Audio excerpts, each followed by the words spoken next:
Hello and welcome to the Visionless Designs YouTube channel. So, figured I'd get back to showing you the kiln. We've had a bit of a jump in progress since the last video. Kind of got a bit over enthusiastic and forgot to record progress. So figured to do a quick go over what I've done so far. So as you can see, it's all assembled. It's a bit of a behemoth now. So I altered the sizing a bit. It's now got an internal space of 4.5 meters long, 2 meters deep, and internally 1.7 meters high. Obviously, this will allow me to get closer to the 6 cubic meters of timber when I place it in. But I'm not going over that. That's a set hard limit. Don't want to overload the heater. Yeah, so obviously I did a video of us cutting the grooves. 'Cause the original plan was to just have cut a groove on the doors, like here, and just have it slot straight in.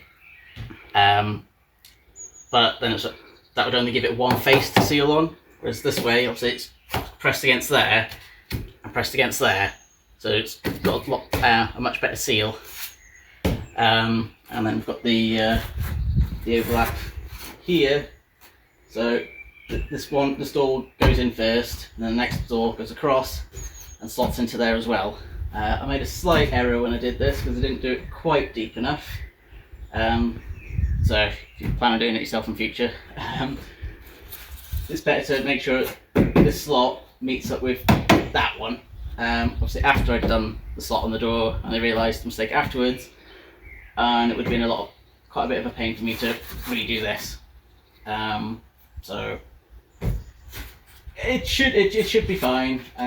Just so that very thin bit at the top there. Which I think I'm just gonna pull that up. Nice and tight seal. Yeah, put that really thin 1/4 inch bit there. Not what I really want, but probably gonna cut that off completely and put a bit on the other, this panel on the other end to fill that void in. Yeah, obviously as you can tell, pretty hard sealed in them, which is what I want, nice and tight. I've got beams along the top, you can see on here. I'll do a quick snap of the beams going on top, but I've got them going all along so that it holds the roof, the insulation sheets upright, because it's only an inch tongue on these, so there's nothing there. The whole thing sags and drops down. So what I used was 2-inch M8 coach bolts on metal plates with construction glue, non-solvent based, attached and stuck onto it, so that it's got a good tight seal and it's not coming off again. So just bolts, there's a chance that they could just rip out, so thick bolts plus glue, it's got a nice tight seal on it, it's less chance of the whole roof dropping. So we go inside. One mistake we did make when we put the floor down is obviously been walking along it, and as you can probably see, there's a lot of dents in it from kneeling. So at the Planet, we're putting marine grade plywood down on the floor here, which I've only just got today thanks to this whole human malware situation. So yeah, just be wary. You can damage the floor a bit while walking over it. Okay, yeah. So we've got the vent, the outside vent there on the very end. That's got a adjustable bit seal on the outside, so we can during the first week of the kiln going, we keep it sealed completely so no air escapes, and then afterwards we open that to start letting the moisture out. And then on the back here, is the additional fan I've put in. So I've used a 4-inch 100mm inline fan. I think it'll do, what is it, 250 cubic meters of air an hour. So yeah, I think that based on this, it'll equate to every 3.5 minutes the air will be circulated in here. There was talk about putting a fan inside the kiln, but I don't like the sound of putting electrics inside this with all the moisture and the heat. Probably find one, but I'd rather be safe, personally be safer, and have one on the outside, so it's drawing it from the top and then blowing it back in through the bottom. So it's taking the hot air from the top and then recirculating it around, so we get good air movement all around. And then on the far end, we've got the kiln itself. I don't know if you can see it, but there's lights in here. Is it light? Oh, my own light, so yeah.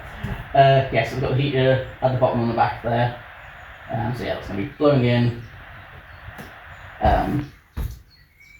through there, moisture going out there. So this is going to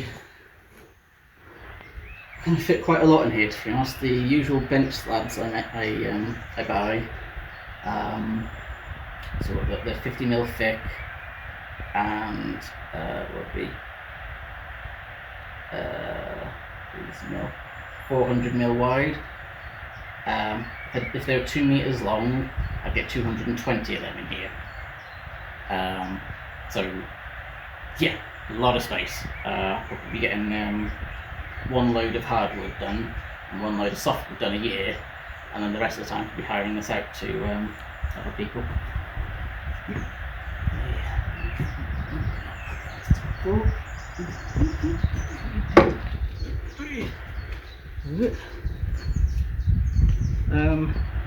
So yeah, get back to it and try and show you other bits as we're going along. But yeah, it's coming along pretty much at the point of finishing this now. So I'm excited to get this thing finally, after months and months, actually running. So yeah. Right, so I've got the marine grade ply on the floor now, so I won't be poking in any holes with my walking stick if my legs give way. So yeah, gone for marine grade. Obviously there's going to be a lot of moisture build up in here, and if it goes under the sheets, obviously if you use something like chipboard, that's going to that may rot quickly. So we'll see how it goes. The sheets have got obviously the 8x4s, and the kiln's wider than 6 foot, so I've got a couple of gaps. But I figured that'll give a chance for the moisture to maybe escape rather than cladding the whole floor. And it doesn't really make much difference anyway. The whole purpose of this is to spread the weight of the 8x3 beams that I'm going to be putting down for all the wood to then go on top of that. That'll allow there to be plenty of airflow underneath to give a good even circulation. So yeah, that's that done. Did want to point out a couple of mistakes I also made. Don't know if anyone saw it before. So we've got here. Obviously, it's not a complete there because I've got this dip here. It goes up to, where is it? Here. So that was when I was doing the routing. I accidentally knocked the lever, which adjusts depth, and I didn't realise until it got shouted out at me that I'm going too deep. So I'm going to see if there's an air leak here. I mean, I probably still will. Might just get some foam and fill in this, trim it all off. We'll see how that goes for now. And also made a mistake when doing these walls here. So here. So instead of cutting off this end here, where there was obviously these sheets came tongue and groove, instead of cutting off the other end or using that on the other side, put that there. So that one's good. That's how it should have been. But these, again, got a slot because that's where the tongue was, the groove was, that was already in the sheets. So bit of a mistake from me there. again, probably just fill that in with foam or fire cement. But it probably, no, it will be foam because I want it to be compact when the door goes in to give a better seal.